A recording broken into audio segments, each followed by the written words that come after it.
मेढक और बैल की कहानी। एक मेढक अपने 3 बच्चों के साथ जंगल में नदी किनारे रहता था।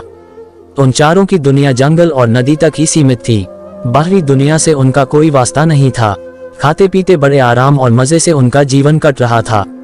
मेढक हृष्ट पुष्ट था। उसके बच्चों के लिए वह दुनिया का सबसे विशालकाय जीव था। वह रोज उन्हें अपनी बहादुरी के किस्से सुनाता और उनकी प्रशंसा पाकर फूला नहीं समाता था। एक दिन मेढक के तीनों बच्चे घूमते घूमते जंगल के पास स्थित एक गांव में पहुंच गए। वहां उनकी दृष्टि एक खेत में चरते हुए बैल पर पड़ी।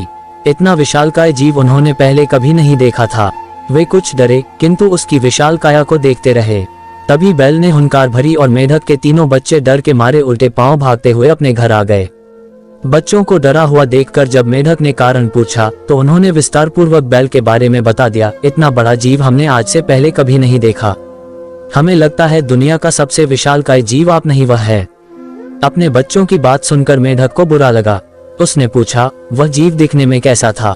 उसके 4 बड़े बड़े पैर थे, एक लंबी सी पूंछ थी, 2 नुकीले सींग थे। शरीर तो इतना बड़ा कि आपका शरीर उसके सामने कुछ भी नहीं।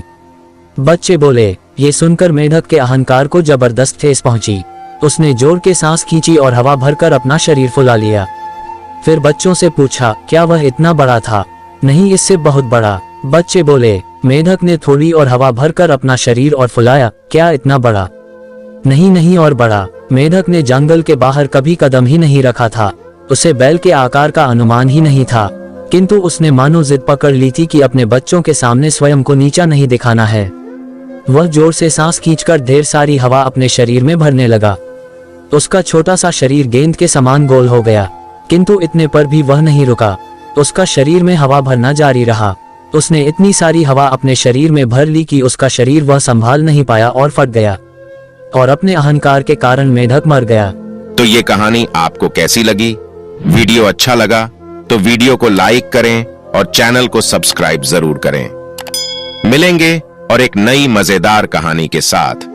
तब तक के लिए जय हिंद।